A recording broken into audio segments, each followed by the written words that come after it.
everyone! Ang gagawin ko ngayon ay kung merong ulam pang dinner, meron kayong shrimps. Konting shrimps lang, damihan nyo ng sibuyas na puti. Ganito ang hiwa. Okay? Ilagay nyo sa grill dito. Tapos, kung wala kayo nyan, pwedeng tagtarin nyo yung hipon. Okay? So, ilagay natin dito lahat. Yan. And then, timplahan nyo ng, timplahan nyo ng asin. And, paminta. And, Japanese osake. Yan. Yan. Mga half tablespoon. Ang lagyan nyo ng mirin. Japanese mirin. Kung wala kayong mirin o wine. Half tablespoon. And lagyan nyo ng kaunting cornstarch.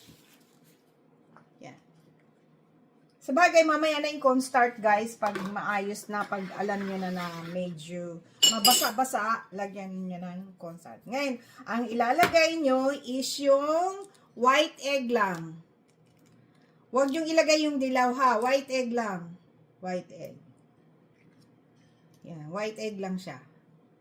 Okay? Huwag niyong ilagay yung dilaw, guys. White egg lang. Okay. Here you go. Here we go. Yep. And then, ayan, i-mix niyo na siya. Lagyan natin siya na kaunting betchin. Kung wala kayong betchin, maganda rin ang asukal. Yan. Konting betchin. Kaso wala akong lagyan mo ng asukal, pero yung nakabili kasi ako ng betchin. Ngayon lang ako nakagamit ng betchin, pero usually hindi ako gumagamit ng betchin. Ngayon, pag medyo malapot, lagyan natin siya ng kaunting cornstarch. So, i-grill nyo na siya. Okay? Takpan nyo like this and grill it. Para siyang giniling. Okay, one muna, try natin.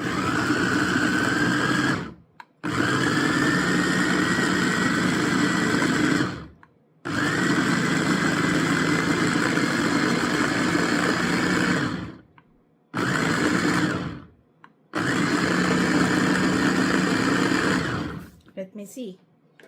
Wow. Oh, okay na siya. Pero, kasi medyo malabnaw, lagyan natin siya ng cornstarch. 1 tablespoon ng cornstarch. Okay. Yung iba dyan, guys, mga Hapon, alam nyo ba, nilalagay nila, yung haluan nila yung yung patatas. Eh, kaso wala akong patatas ngayon eh. Potato. Yan. Dinamihan ko na lang ng sibuyas. Try natin. Let's go. Oh.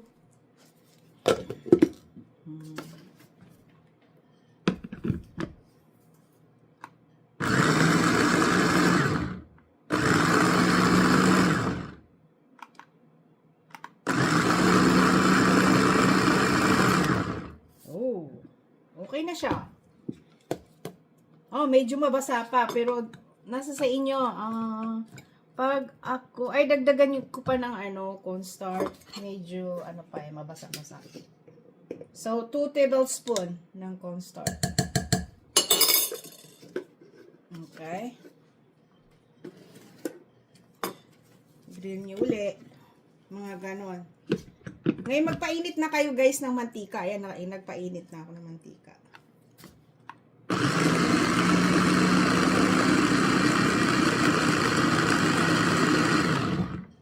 Wait lang. Ito na siya, guys. Oh, pwede na niya siyang isalin dito. Isalin nyo dito sa ganito, yung ba yung tawag nito? Yan, ito siya. Ganyan. Ngayon, pag naprito na yan siya, kasi may itlog na naman, meron pang cornstarch, ano na siya, magbuo, magsama-sama na yan sila. Magdidikit-dikit na yan siya. Diba? Ang dali ng dinner na to. Naku, ulam mo, napakabilis gawin. Wala pang ano. Hindi masyadong matrabaho. Okay?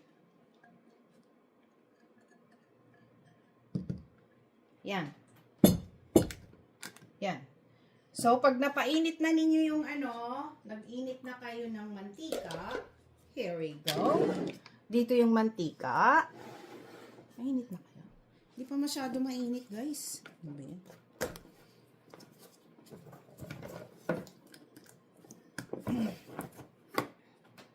Kailangan mainit ha. Ang ginagamit kong mantika is yung tawag nito. Ay, naku guys, nakalimutan ko pala. Nalagyan siya ng garlic powder. Yan. Yan ang sabi ko, bakit may kulang? Yan ang hindi ko nalagyan. Pwede nyo lagyan later on. Ganyan ako pag gumagawa.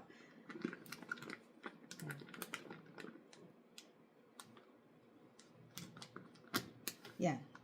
Okay. Ngayon, pag mainit na yan siya, hintayin natin na mainit ng konti at go. Diba? Wait lang. Ganito guys, so pag naiprito nyo na, para siya madali, hindi na kayo magsusukat-sukat pa.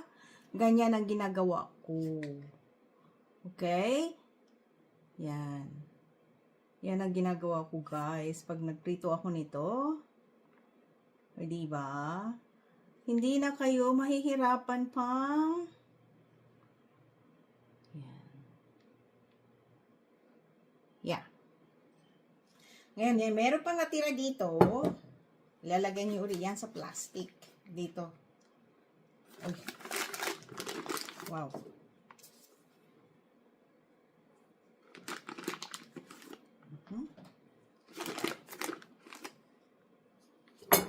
Yan. Prito nyo na. Kailangan medyo brown, guys, ha? Ito siya, guys, oh. Yan, binaliktad ko na. Yan na. Yan. Diba? Nabuo-buo na siya. Instead na basa. Pero mabubuo yan kasi nilagyan natin siya ng cornstarch at saka itlog. Yan. Medyo brown-brown, guys, ha? Mas maganda. Ang ginamit kong mantika is, guys? Olive oil. Para masarap talaga siya. Okay? Gagawin ko pa yung iba.